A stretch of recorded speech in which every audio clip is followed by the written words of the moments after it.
Le Da Fresh Morning, c'est 104.5 tonnes de bonne humeur. Tous les matins sur Urban FM. La meilleure radio de la capitale. La meilleure radio de la capitale. Sur les 104.5 Urban FM, la station urbaine dans le Da Fresh Morning, le réveil matinal, le plus de la capitale, sur la radio, la plus de la capitale, la politique. Ce matin, moi, c'est bonjour. Bonjour Da Fresh, bonjour tout le monde. René Ruté, Elvis. Tu es aussi chroniqueur de Traumatix. Oui. Mais de temps en temps, il faut nous faire le résumé de l'actualité Traumatix. Oui, c'est vrai. La situation de la musique gabonaise a quand même pris un tournant considérable avec la nomination de Franck Baponga. Oui, c'est d'autant, enfin, c'est ce qu'on peut dire aujourd'hui, c'est que c'est quelque chose qui quand même bouscule un peu les esprits, parce que vous savez que Baponga, c'est quand même un pionnier du mouvement hip-hop au Gabon, sinon du rap au Gabon. Et depuis Bug Drama, en passant par Raboun, et depuis qu'il a engagé sa carrière solo, il est resté constant et il a toujours été quelqu'un de très impliqué en ce qui concerne la culture. Et aujourd'hui, sa nomination, quoi qu'on puisse dire, quoi que certains peut-être qui ne le connaissent pas entre autres peuvent dire, je pense que c'est une reconnaissance de la part des autorités. Déjà, il faut rappeler que Baponga, c'est une expérience qui va de près de 30 ans dans le milieu culturel, donc il connaît très bien la maison dans laquelle il a été nommé. Ensuite, Baponga, c'est un entrepreneur, c'est quelqu'un qui a créé des marques aujourd'hui que beaucoup de jeunes connaissent, cas par cas. C'est quelqu'un qui a créé le label Negratitude, qui a eu le privilège de produire un certain nombre d'artistes. On peut citer Moon, on peut citer même Koba dans les débuts. MC Bright Caprim, FL Monet. Donc ils sont nombreux. Eunice Bioré à l'époque où elle faisait de la musique. Donc c'est quelqu'un qui s'est toujours impliqué dans la question culturelle, et qu'aujourd'hui on voit l'État reconnaître son mérite. C'est quelque chose qu'il faut féliciter. Surtout que Baponga, c'est pas quand même une tête vide, hein, dans la mesure où depuis pratiquement, on va dire 2020, il est le président d'Ibonga Think Tank. Ibonga Think Tank, c'est un incubateur culturel qui a été mis en place par l'ambassade de France et qui aujourd'hui est l'organe qui permet aux artistes gabonais de se perfectionner en termes de gestion des industries culturelles. Donc à ce moment-là, pour avoir été pour être responsable, parce que c'est sûr que cette mission va s'achever avec sa nomination, il a quand même eu un parcours qui peut lui permettre aujourd'hui d'être responsable d'une administration comme celle des arts et des spectacles, du spectacle, parce qu'il faut savoir que, entre autres, Baponga est aussi directeur artistique. Et aujourd'hui, sa nomination colle avec ce profil, parce qu'on parle des arts et du spectacle. Ça sous-entend qu'avec l'agenda culturel qu'aura à mettre en branle le ministère de la Culture et des Arts, il y aura nécessairement le besoin d'un regard technique de quelqu'un qui connaît les arts de la scène, qui sait comment on organise un spectacle, qui sait comment on le tient, comment on le mène. Depuis 2007, Baponga travaille au ministère de la Culture. Oui. Mais pourquoi on n'avait pas confiance à ses compétences? On ne dira pas qu'on n'avait pas confiance, on dira simplement que ce sont des choix politiques. Parce qu'il faut savoir que les nominations sont d'abord politiques. C'est en fonction du profil, du moins des ambitions de celui qui est à la tête du ministère, des aspirations qu'il incarne, de la feuille de route qui lui a été confiée par le Premier ministre. C'est en fonction de ces orientations-là qu'il choisit des gens capables d'implémenter cette vision de l'État pour X ou Y mission. Maintenant, il peut se trouver que depuis 2007, les ministres de la Culture qui sont passés, entre autres, peut-être n'avaient pas le regard que peut avoir aujourd'hui Max Samuel Obumadjongo, qui est le ministre de la Culture et des Arts, sur comment redynamiser le secteur culturel dans notre pays. Parce qu'il faut déjà savoir que depuis l'année 2022, on vit au rythme d'un certain nombre d'événements organisés par le ministère de la Culture, ce qui sous-entend qu'on a besoin d'un regard technique sur un certain type d'organisation. Vous avez par exemple, moi j'appelle ça bal poussière, les grands concerts qu'ils ont organisés pendant les grandes vacances de 2022.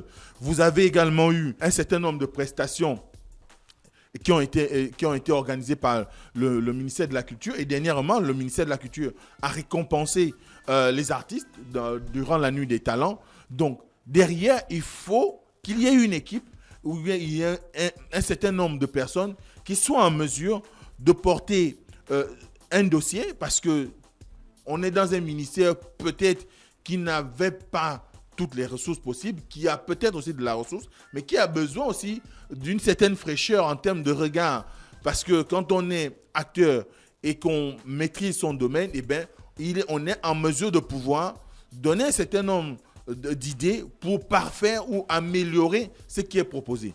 Et ce sera certainement le bénéfice qu'on aura avec l'arrivée de Baponga à la tête de la direction des arts et du spectacle, parce que tout le monde a pu observer que durant comme je le disais, les concerts qui ont été organisés l'année dernière, le ministère s'est un peu appuyé sur tout le monde, sur tous les artistes. En l'occurrence, on va voir par exemple Arnold Jude qui faisait office d'impresario. Mais là, on va avoir quelqu'un qui soit en mesure de pouvoir réellement mener le dossier, le porter comme on le dit, à bras le corps, pour faire en sorte que ça se passe dans de meilleures conditions, parce qu'il en est capable, il en a de l'expérience, et on va pouvoir assister peut-être à un autre format, un format peut-être beaucoup plus dynamique, beaucoup plus amélioré de l'agenda du ministère de la Culture. Et c'est tout cela qui fait aujourd'hui que quand on voit Baponga, on voit l'expérience, on voit la longévité, on voit aussi la patience, parce que, comme tu le disais, pourquoi depuis 2007, il n'a pas été nommé, mais en tant qu'agent au ministère de la Culture, certainement qu'il avait déjà, parce que chacun, lorsqu'on arrive dans un ministère comme celui-là, et qu'on ait une forte personnalité, on a besoin de faire valoir son talent, et là, son talent a été reconnu par le ministre actuel. Il faudra juste qu'on soit en mesure... La configuration est différente. En général, dans le pays, quand deux gars du même secteur se rencontrent sur un terrain... Souvent, c'est le clash. C'est le clash. Mais on trouve que le ministre de la Culture, il a beaucoup plus d'envergure dans le sens où il met en avant des acteurs réellement qui sont du terrain, quoi. Oui, il faut que les gens comprennent une chose. Lorsque Max Mandjogo a été nommé ministre délégué à la culture déjà, il avait rassemblé autour de lui, notamment au moment où il y a eu la prise de fonction, il avait rassemblé autour de lui les artistes. Et il leur avait lancé, on va dire, un appel en leur disant « J'ai besoin de vous. J'ai besoin de vous. » Ça ne veut pas dire que ceux qui sont déjà là au ministère, parce qu'il faudrait que ça se dise aussi, il ne faut pas que ceux qui sont au ministère croient que ce sera l'occasion de les évincer ou qu'on va les considérer comme des personnes inutiles. Non. Mais il leur a dit qu'il avait besoin d'eux parce qu'ils sont acteurs. Ce sont eux qui font vivre la scène. C'est ils sont dans une dynamique où les artistes eux-mêmes, beaucoup sont devenus aujourd'hui des auto-entrepreneurs ou des street entrepreneurs, comme je dis souvent, pour ceux qui sont dans le milieu des arts urbains. Eh bien, la plupart des artistes organisent eux-mêmes leurs spectacles, organisent eux-mêmes des événements de coaching, de management culturel, des festivals, organisent des séminaires de renforcement des capacités en ce qui concerne les différents métiers culturels. Et on voit comment ils ont pris d'assaut le musée national pour y organiser un certain nombre d'événements qui n'ont rien à voir forcément avec l'agenda du ministère.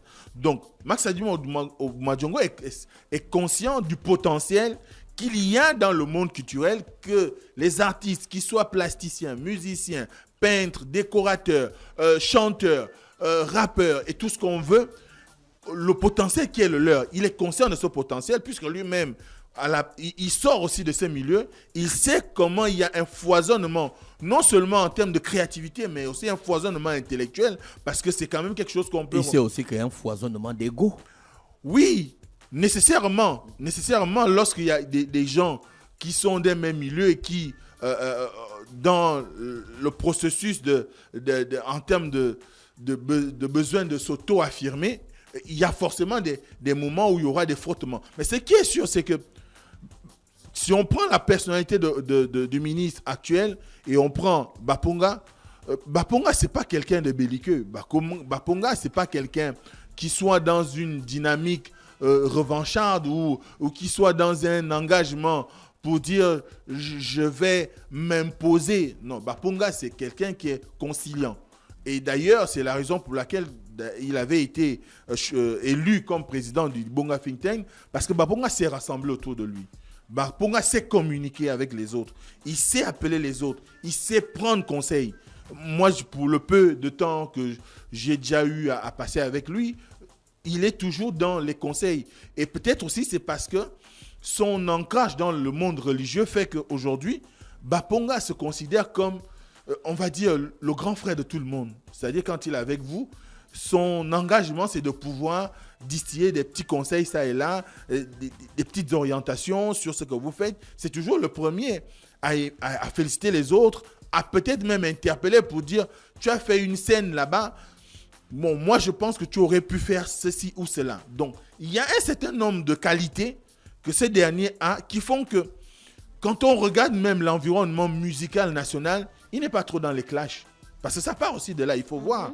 En dehors des espèces de clashs qu'on créait dans les années 90, à la fin des années 90, début 2000 entre Raboun, Mauvaise Haleine, qui étaient des occasions pour stimuler la population à aller soutenir les artistes gabonais.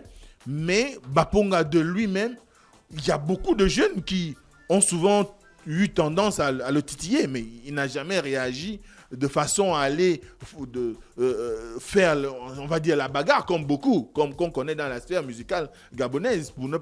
Je ne vais pas citer les noms, je vais les taire par discrétion. Mais ce qui est sûr aujourd'hui, le fait que Baponga se retrouve directeur des arts et du spectacle, c'est un cheminement. C'est un travail sur lui. Il a eu à prouver sa capacité à pouvoir mener un certain nombre d'industries. J'ai parlé du label Négratitude. Je peux parler de Saphir, qui est sa boîte de communication. On peut parler de Cas par Cas et plusieurs autres organisations dans lesquelles il se trouve. Et aujourd'hui, je n'ai pas souvenance. D'ailleurs, même c'est le point commun de tout ce qui a été dit depuis sa nomination, c'est que aussi bien les artistes que même les fans félicitent Baponga de cette nomination qui pourrait apporter un plus au niveau de la redynamisation de l'activité culturelle dans notre pays, parce que c'est quelqu'un qui connaît le milieu et qui, par le passé, a déjà eu à prouver ce qu'il valait. Maintenant, à ce poste, il va devoir peut-être faire un peu plus, encourager un peu plus, travailler en synergie avec aussi le nouveau directeur général des arts et de la culture ou des industries culturelles. Angèle Assélé, pardon. Merci. Angèle Assélé. Et avec le concours du ministre, ils vont pouvoir offrir un agenda assez intéressant qui permettra à ceux qui aiment la musique gabonaise, ceux qui aiment la culture gabonaise dans toute sa composition ou dans sa composante, se retrouvent dans les différents calendriers qui pourraient être générés d'ici là. Mais ce qui est sûr aujourd'hui, c'est une nomination qui devrait faire la fierté des artistes, d'abord rappeurs parce que vous savez que dans notre pays, on a toujours considéré les rappeurs comme des va-nu-pieds, des bandits, des fumeurs de chanvre, des gens sans avenir, des gens qui n'existaient pas. Le rap a été pendant longtemps une musique de seconde zone dans notre pays. D'ailleurs, même jusqu'à aujourd'hui, quand on suit le mouvement de l'Ancham, on considère que ce sont des fumeurs de dédrogués en un mot. Et qu'on voit que dans ce milieu, ils sortent quand même des gens de la carrure de Baponga. C'est un plus. C'est un plus. C'est aussi une façon de dire qu'il n'y a pas que des racailles dans le monde des cultures urbaines. Il y a aussi des gens qui ont la tête sur les épaules et qui, de façon individuelle ou en association avec d'autres, travaillent pour le rayonnement de la culture gabonaise. D'ailleurs, nous le disons souvent ici, le rap, c'est la musique la plus écoutée au monde. C'est l'expression artistique la plus dynamique de ces 20-30 dernières années dans le monde. Donc à ce moment-là, les artistes urbains au Gabon, avec la nomination de Baponga, ne devraient pas avoir Booker ou ne devraient pas s'arrêter à Baponga ou à Raboun.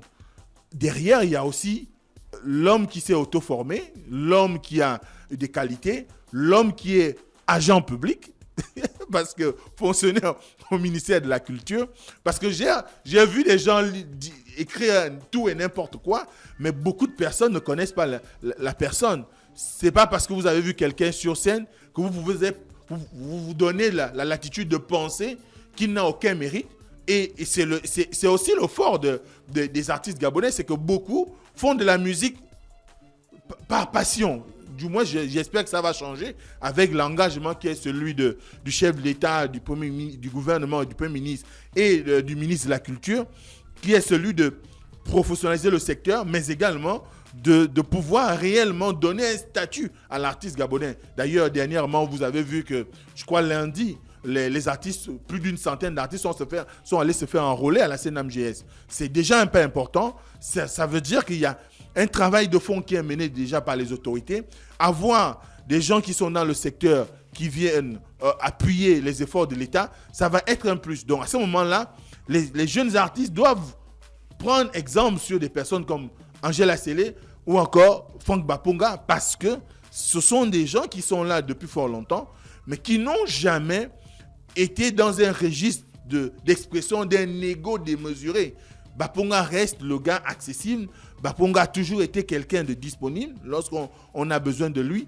Et il faut pouvoir aujourd'hui reconnaître que c'est ici la récompense de la patience, du travail, de l'engagement dans le milieu artistique et culturel, et qu'on ne peut que lui souhaiter bon vent et encore toutes nos félicitations. Merci Mosley avec nous ce matin sur les 104.5 Urban FM et la station urbaine dans Luda Fresh Morning, l'horoscope des auditeurs. On se retrouve demain à 7h en mode old school. Chers auditeurs, le Da Fresh Morning, c'est 104.5 tonnes de bonne humeur. Tous les matins sur Urban FM. La meilleure radio de la capitale. La meilleure radio de la capitale.